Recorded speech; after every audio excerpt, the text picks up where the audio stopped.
Assalamualaikum warahmatullahi wabarakatuh. Waalaikumsalam. Kembali lagi channel saya kawan-kawan. Semoga kalian sehat-sehat semua dimanapun kalian berada. Kali ini saya berkesempatan untuk berbincang dengan Kang Adi. Kebetulan Kang Adi punya cerita di salah satu gunung di Puntang ya Kang? Jawa Barat. Di Puntang, Jawa Barat.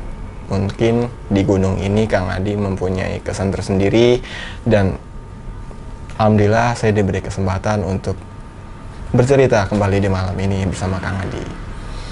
Kalau boleh tahu, Puntang ini pendakian di tahun berapa? Puntang ini pendakian yang kalau nggak salah nih, soalnya kadang-kadang suka lupa nih, gitu kan. 2011. Dan banyak teman waktu itu ikut. Saya ke sana itu berlima di pendakian itu. Tapi nggak pakai celana pendek kayak malam ini nih, gitu ya. Itu beda. Pokoknya safety atau gitunya. Ya. Soalnya kan kita kan bukan mau ke mall gitunya. Gitu. Jadi boleh sok diceritakan atau? Jadi tiasa Sunda gitu. Apa gitu. Ayo sok Bicaranya santai aja ya. Ya, nyantai. Ngobrol aja gitu. Jadi 2011 itu bulan Juni. Bulan Juni. Sama nih bulannya. Oh iya, benar. Tanggalnya? Kebetulan. Masih nggak? Tanggalnya sih awal bulan. Nah itu sengaja memang gitu kan. Sengaja ke sana dan memang baru pertama ke sana gitu kan. Saya pikir ya sudahlah, ya kita jalan-jalan sekaligus ya yang namanya mau niat naik gitu ya, tentunya dengan niat yang baik gitu ya kan. Harus pastinya. Nah udah akhirnya kita berangkat berlima. Nah ini Gunung Puntang ini kebetulan adanya di daerah Banjaran, Bandung.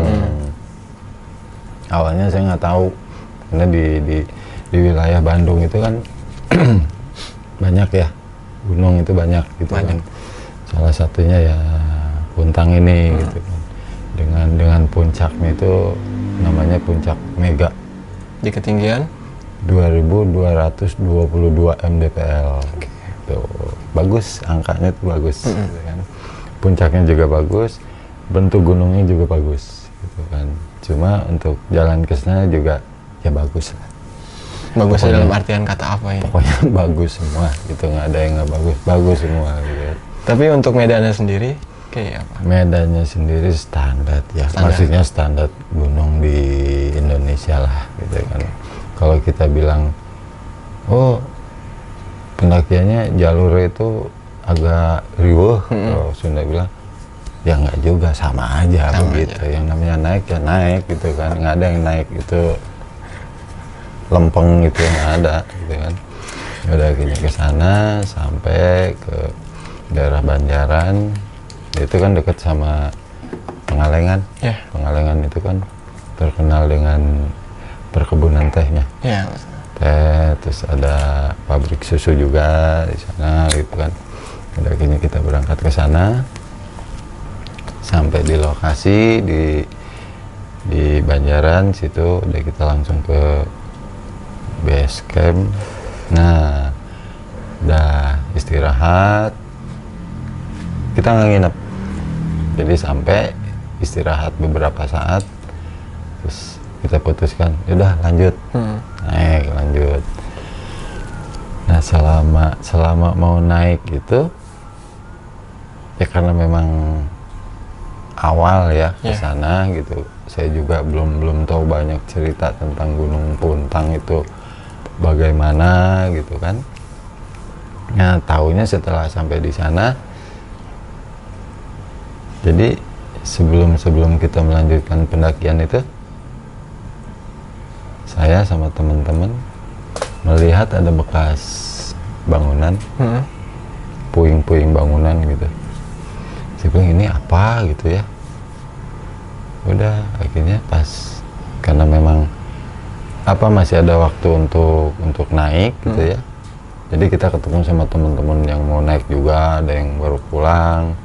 Terus kebetulan ada salah satu warga lah di situ, entah pulang dari mana, pokoknya ketemu.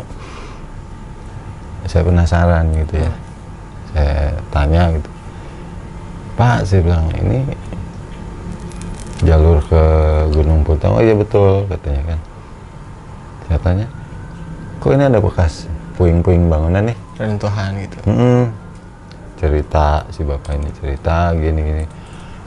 Oh begitu, jadi ternyata selain gunungnya yang bagus, ternyata Puntang ini punya cerita masa lampau yang menarik lah. Oke. Nah, dah ngobrol, jalan lah. Kita naik gitu kan. Tapi saya pribadi juga sambil mencari tahu nih gitu ya, penasaran juga gitu loh. Kata si bapak begini, ya saya coba cari tahu juga gitu ya. Kebenarannya gitu. Ya, gitu. penasaran, betul nggak sih gitu loh. Menurut cerita yang ada, saya coba kulik gitu, ternyata betul. Jadi di situ tuh ada awalnya itu dekat sama tempat kita istirahat nih, ada kolam gitu, tapi bentuknya itu kayak bentuk hati. Oke. Jadi dibilangnya di situ kolam cinta. Kolam cinta itu ada ceritanya, gitu kan. Nah sebelum itu tuh, jadi masih berhubungan sama kolam ini nih. Dulunya masa lampaunya itu kurang lebih tahun 1927 kalau nggak salah ya. 1927 itu di situ ternyata ada bangunan Hindia Belanda yang memang dibuat sama mereka nih, orang-orang Belanda nih. Itu radio gede bangunannya itu, jadi dikhususkan untuk siaran radio, dan mungkin kebetulan ketinggian di situ tuh bagus untuk membuat satu pemancar. Oke. Nah udah saya cari tahu begitu, tapi ada sisi yang lainnya nih. Jadi setelah saya penasaran cari tahu, ternyata saya merasa di kolam cinta itu tuh, jadi dulunya tempat mandinya atau berenang lah kalau gitu ya, berenang noni-noni Belanda. Oke. Itu salah satunya. Nah di sisi yang lain itu ya kawasan radio itu tuh ada lapangan tenis segala macam lah gitu kan.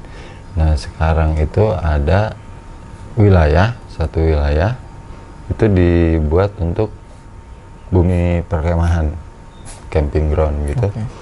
Nah di situ ternyata yang dibuat lokasi untuk perkemahan ini dulunya dibangun lah, ada semacam bangunan rumah itu untuk tempat tinggalnya petinggi dari radio Malabar ini sendiri gitu. Makanya disebut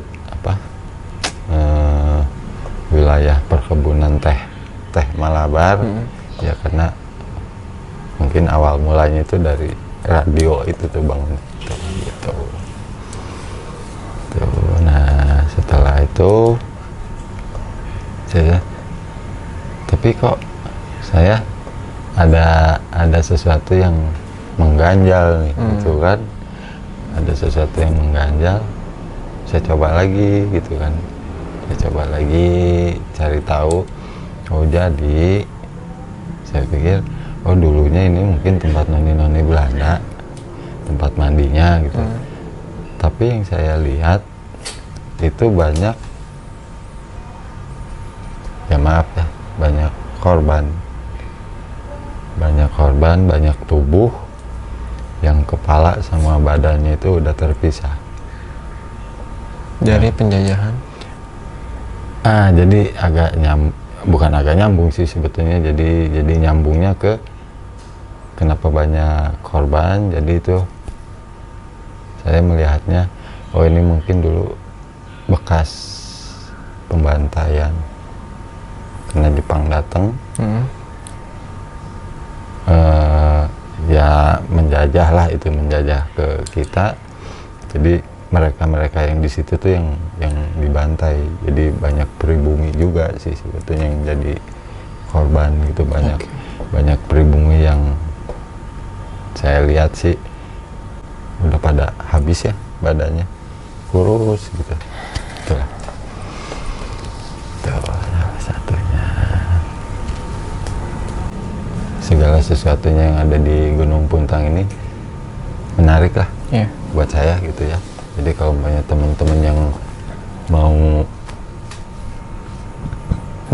mendaki ke Puntang, itu rekomen banget. Pemandangannya cantik, bagus lah, pokoknya bagus.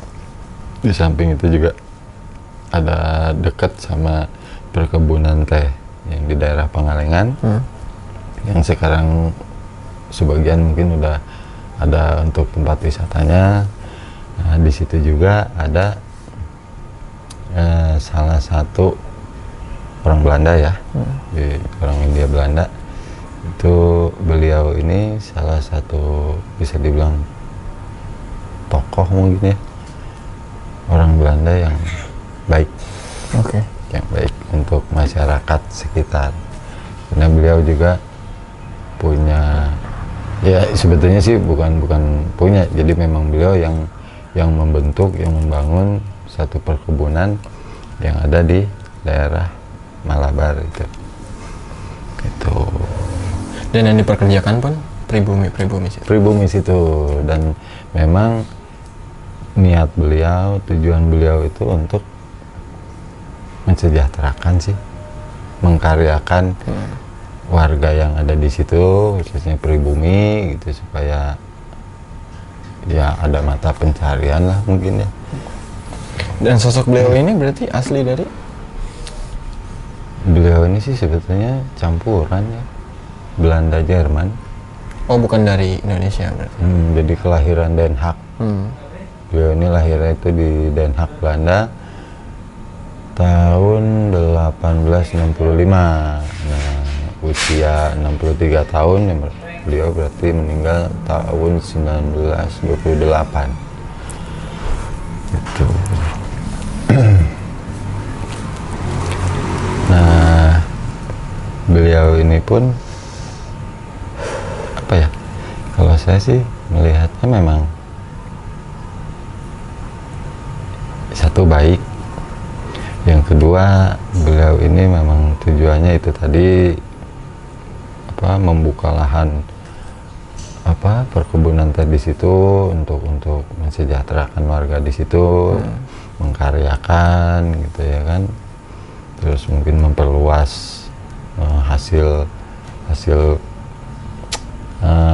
perkebunan tehnya itu yang sekarang memang udah masih sih sampai sekarang masih terkenal di sana gitu kan, teh Malabar itu tuh. Sampai beliau meninggal pun beliau minta dimakamkan di situ. Karena di situ pun ada tempat tinggalnya juga. Situ. Sampai sekarang masih ada di situ. Dan bisa untuk dijadikan tempat wisata. Kalau umpamanya teman-teman sama keluarga atau ya sama teman-teman gitu kan, itu bisa untuk dijadikan bahan pengetahuan buat kita juga gitu kan, siapa sih beliau gitu. Karena memang beliau itu ini banget kalau boleh dibilang mah niatnya tuh bagus gitu lah, bagus. Karena beliau juga kan salah satu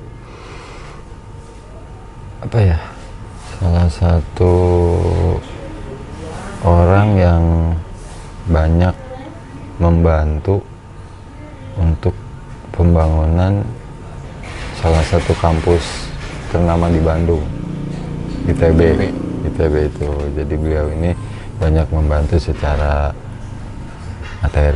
materi maupun material gitu kan untuk pembangunan kampus ITB itu. Tuh, nah,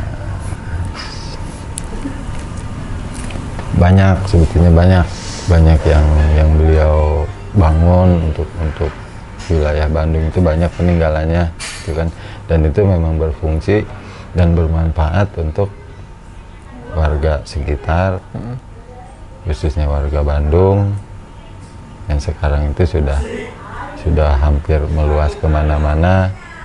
Makanya sekarang kayak teropong yang di Lembang itu kan ada teropong bintang.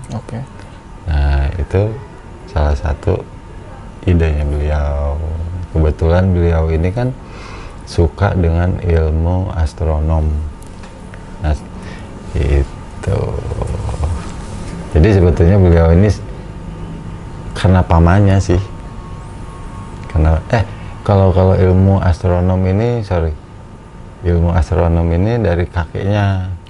Dari kakeknya suka lah dengan ilmu astronom gitu kan. Tapi kalau untuk yang perkebunannya itu beliau itu sebelumnya ikut pamannya, jadi di usia 22 tahun beliau sudah menjadi pengusaha muda. Ya sebetulnya bisa jadi contoh sih gitu kan. Dan sampai saat ini pun teropongnya masih berfungsi? Masih, dan itu dinamai teropongnya itu lensa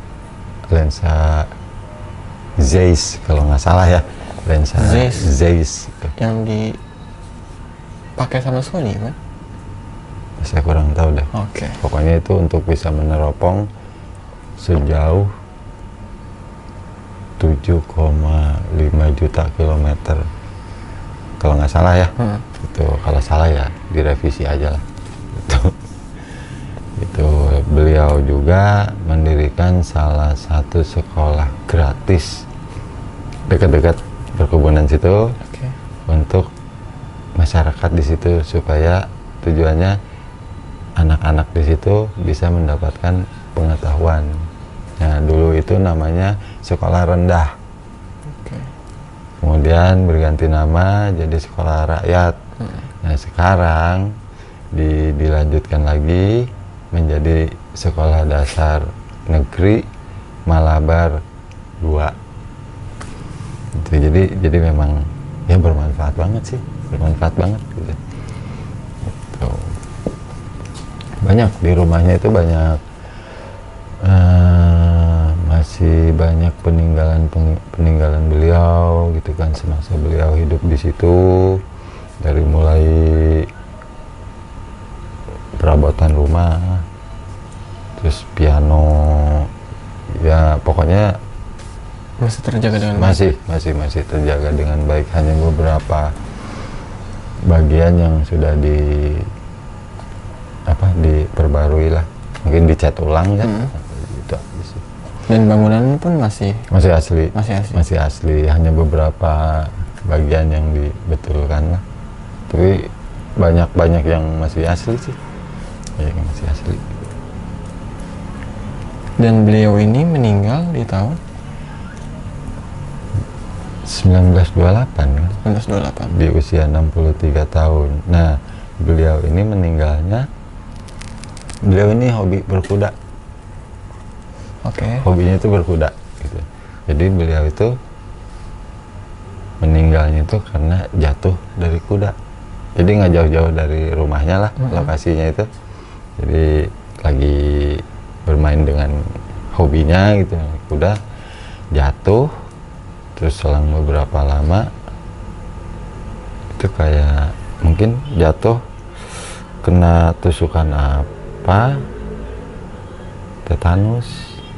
Nah, jadi dari efek tetanus itu beliau sakit, meninggal, dan dimakamkan di situ. Ada makamnya, ada di situ dengan bentuk yang ya sesuai dengan makam-makam zaman dulu ya.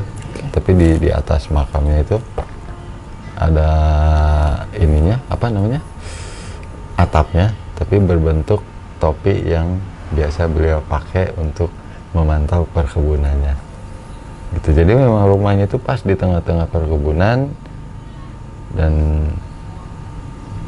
mungkin ini sih kalau saya pikir, jadi pada saat beliau bangun, buka jendela atau buka pintu, itu langsung lihat perkebunan dan melihat langsung pegawai-pegawainya gitu loh. Asik banget sih kayaknya. Gitu.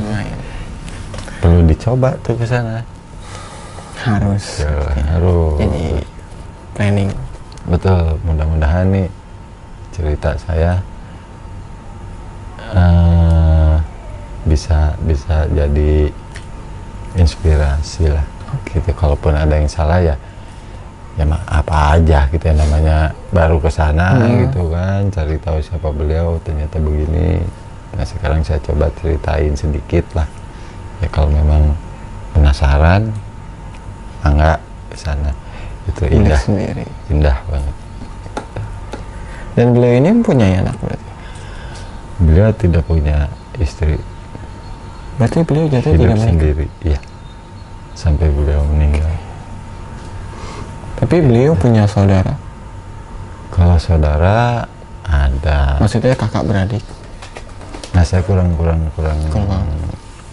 paham ya kalau soal itu. Tapi kalau yang masalah beliau itu bikin apa ya, saya sedikit tahu. Kayak yang dia beliau kepengen punya teropong bintang itu beliau sama temennya, kalau nggak salah nih, sama temennya emang sengaja pergi ke Jerman beli alat itu, dibawa ke sini, dibawa ke Bandung gitu.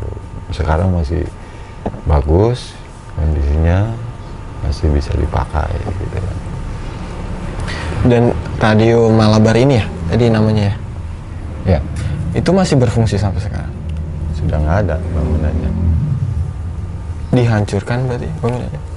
Entah dihancurkan atau itu rubuh dengan sendirinya, tapi bekas-bekasnya sih masih ada, sisa-sisa puing-puingnya itu masih ada. Rumahnya beliau di sekitar itu radio? Ya dekat-dekat situ lah, ya masih wilayah situ lah. Pengalengan sih, Pengalengan situ itu. Dan ini beliau ini orangnya baik banget sih, orang Belanda yang baik hati katanya kan. Jelas dari dia membuka perkebunan teh untuk mensejahterakan masyarakat sekitar. Dari situ aja kita bisa wow gitu ya kan. Belum tentu orang-orang kita tuh yang sekarang mungkin yang hanya memanfaatkan aja gitu kan, tanpa harus memikirkan sekitarnya gimana gitu. Punya sekolah yang memang itu gratis ya kan, untuk kampusnya yang sekarang itu di Bandung ya kampus terkenal gitu. Beliau salah satu orang yang ya banyak donatur ya ininya lah gitu kan, apresiasinya, rasa kemanusiaannya tinggi banget ya. Salut sih kalau untuk itunya, salut gitu. Nama panjangnya siapa? Nama panjangnya itu Karel Albert Rudolf Boscha. Jadi sekarang lebih dikenal dengan nama Tuan Boscha. Dan itu teropongnya pun kita tahunya itu teropong Boscha. Nama beliau pun diabadikan menjadi salah satu nama jalan, kalau nggak salah, Jalan Boscha di Bandung. Gitu. Yang untuk Gunung Puntangnya sendiri sih, jadi gimana ya, ada sejarahnya sendiri sih kalau buat saya gitu kan. Boleh diceritakan? Jadi di Gunung Puntang itu ada salah satu goa. Ada salah satu goa. Nah itu namanya Goa Siliwangi kalau nggak salah. Nah itu konon katanya dulu itu tempat pelarian Prabu Siliwangi. Nah, entah beliau itu sampai bagaimana, tapi sempat ditemukan ada beberapa batu itu mungkin bekas bekas apa istilahnya kalau bisa dibilang tuh petilasan ya, petilasan beliau. Dan itu batunya ada namanya, jadi ada 3 batu ada namanya gitu. Saya lupa namanya. Salah satunya itu batu kursi apa gitu lah di dalam goa itu. Itu berarti beliau meninggalkan petilasannya di situ. ya, ada salah satu petilasan beliau di sana itu. Dan beliau menghilangnya pun di gua itu. Itu jadi sekarang itu jadi berhubungan di sana itu ada salah satu curug namanya Curug Ciwangi atau Siliwangi lah gitu ya. Pokoknya itulah gitu namanya gitu ya. Nah itu sebetulnya asal muasalnya dari situ. Asal muasalnya dari curug itu. Dipakai untuk salah satu nama curug di sana. Goanya sih goa Siliwangi. Diambil dari nama beliau itu. Goanya ini di jalur pendakian kah atau? Ya dibilang jalur pendakian enggak juga, tapi memang posisinya itu memang searah sih sebetulnya mah. Kalau dilihat apa kita diukur lurus sih ya masih deketan lah situ. Termasuk yang bangunan radio itu. Gitu. Jadi kita ngelewatin itu dulu, bangunan-bangunan itu baru jalur naik. Gitu. Berarti untuk jalur Puntang ini ada berapa jalur ya? Kalau dihitung jalur ada berapa ya? Saya tahunya cuma satu aja karena emang pas ke sana lewatnya situ. Situ aja. Situ gitu. Cuma nggak tahu juga ya kalau banyak ada akses lain yang menuju ke sana gitu kan. Bisa kurang paham sekarang. Jadi, dan akses ke base campnya pun nggak begitu sulit. Enggak sih. Bisa buat pribadi. Ya, banyak moda transportasi yang apalagi kan di situ ada curugnya itu kan.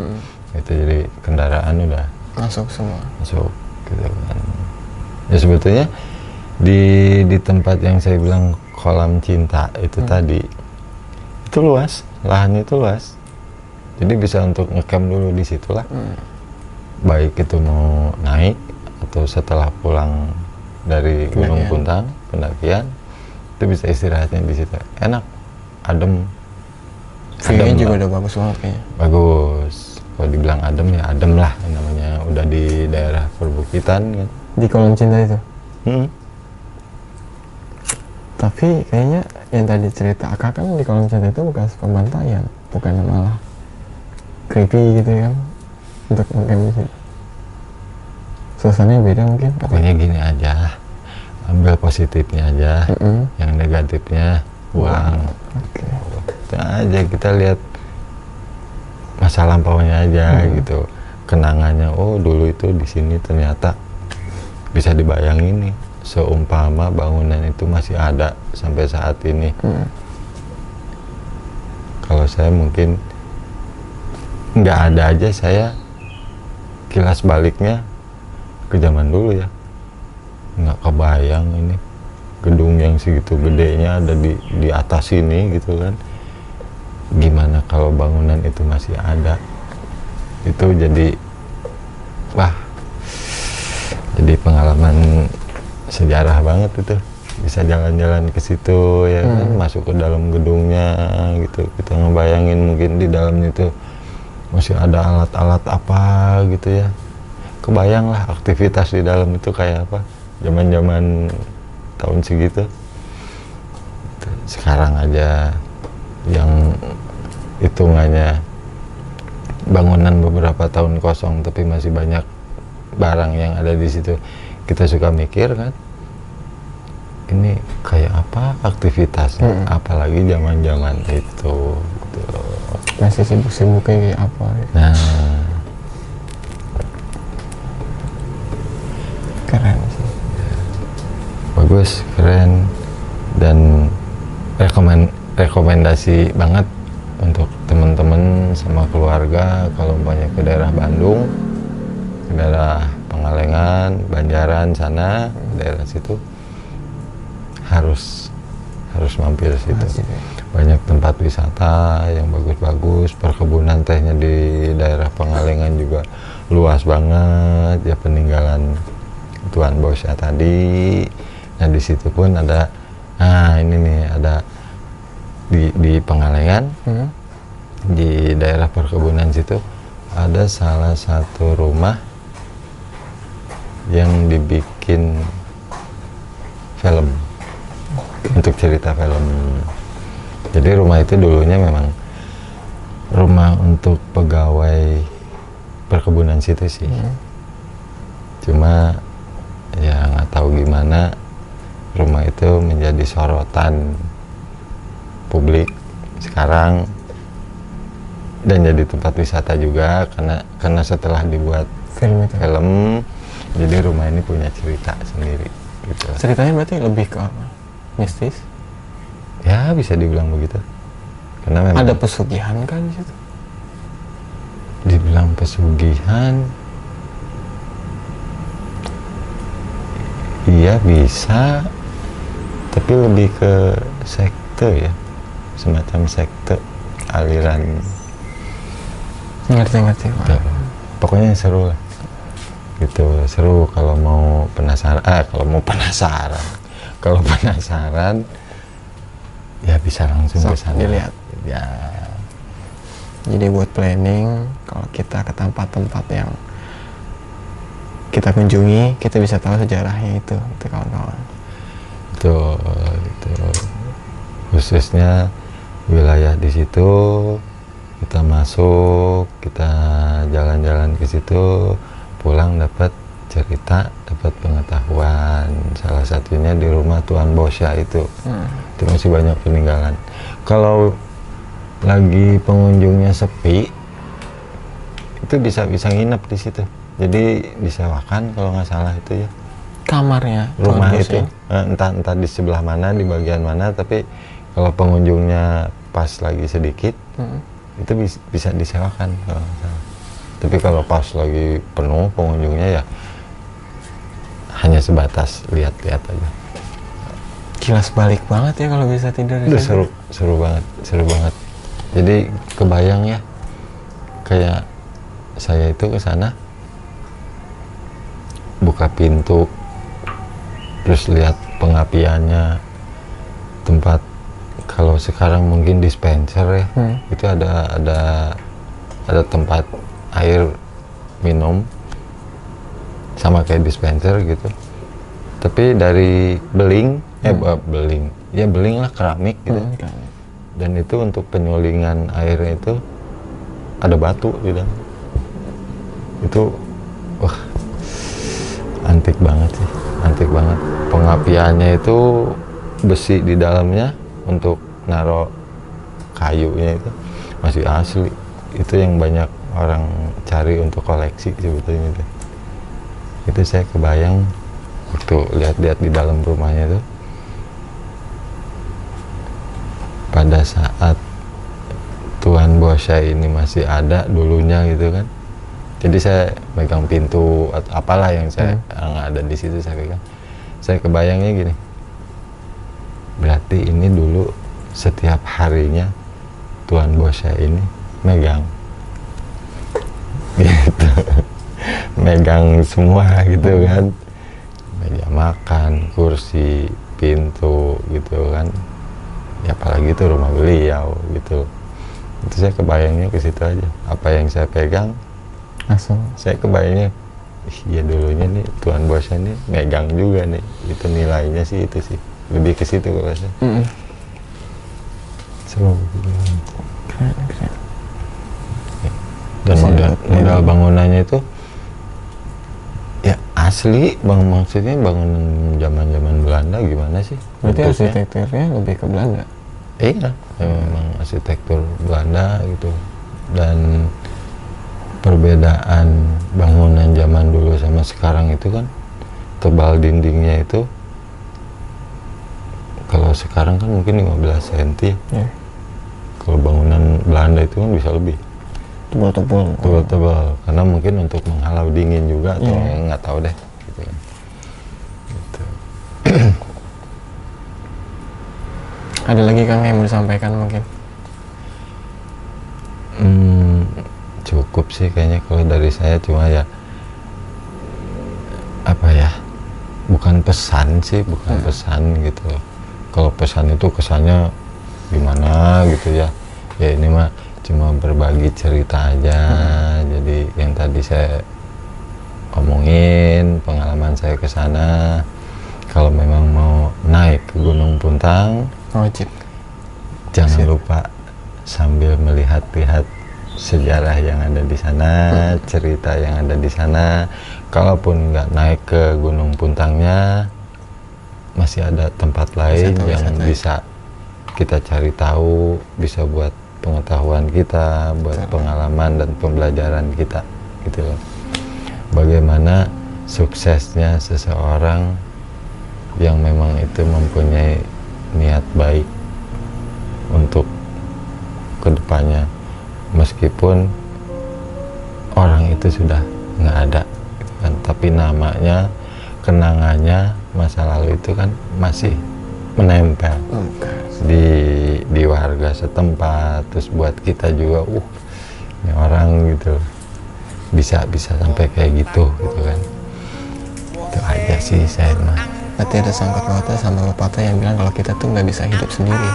Betul. Kita harus hidup berdampingan, menjaga tali silaturahmi. Karena yang saya ambil dari cerita Akang tadi tuh, ketika kita bisa ngasih sekitar kita kebaikan, maka kebaikan itu akan terus menempel sampai akhir hayat kita. Dan itu jadi sebuah doa, bukan? Betul. Di kala kita sudah tidak ada pun, orang-orang itu pasti akan menceritakan hal baik tentang kita. Gitu. Itu yang sulit sih sebetulnya. Benar. Itu yang sulit. Cara gimana kita caranya bisa beradaptasi sama sekeliling, jaga tali silaturahmi, itu menjaga kelestarian lingkungan yang ada gitu kan. Jadi ya tolonglah buat teman-teman yang naik sampah sih sebetulnya, jangan kotorin gunung kita gitu ya. Karena apa kan, manusia tanpa alam tidak bisa. Alam tanpa manusia akan tetap ada hidup, karena alam itu akan punya banyak cerita dan kita tidak akan bisa bercerita tanpa alam. Tidak bisa. Intinya alam adalah kita, udah itu aja. Gimana kita bisa menjaganya, maka dia akan terus memberikan kebaikan buat kita. Alam itu akan marah kalau kita sendiri yang membuat gaduh, istilahnya begitu lah, gitu kan. Kalau kita nggak bikin gaduh juga, dia nggak akan marah kok. Gitu. Oke, cukup sekian kawan-kawan. Semoga cerita dari Kang Adi pada malam hari ini bisa menginspirasi kita semua. Dan intinya, dimanapun kalian berada, jaga sopan santun, jaga attitude-nya, jangan sembrono, apalagi di bukan tempat kita. Karena di setiap gunung punya ceritanya sendiri, di setiap tempat punya ceritanya sendiri. Bukan hanya di gunung, bukan hanya di tempat-tempat wisata. Gimana kita caranya bertamu, ya kayak kita mau ke rumah saudara kita aja. Kita harus sopan, permisi, jangan main sembrono-sembrono masuk. Betul kan? Betul. Kalau orang Jawa bilang adigang, adigung, adiguna katanya. Apa itu? Jadi semacam kayak tetap romo gitu. Dan satu lagi, tadi Cahyo udah bilang kita jangan begini, harus begini. Sama satu lagi, jangan salah kostum. Ini salah kostum ini. Aduh, ya anggap aja lagi ke Puntang udah gitu aja. Salah kostum nggak apa-apa, asal jangan salah attitude. Nah, itu maksudnya. Oke kawan-kawan, cukup sekian pada cerita malam hari ini. Semoga next kita bisa bawakan cerita yang lebih seru lagi, yang bisa bikin happy kawan-kawan dan bisa menginspirasi kawan-kawan semua. supaya kita punya cerita yang akan kita turunkan ke anak cucu kita nanti. Tetap sehat-sehat dimanapun kalian berada. Assalamualaikum warahmatullahi wabarakatuh. Waalaikumsalam.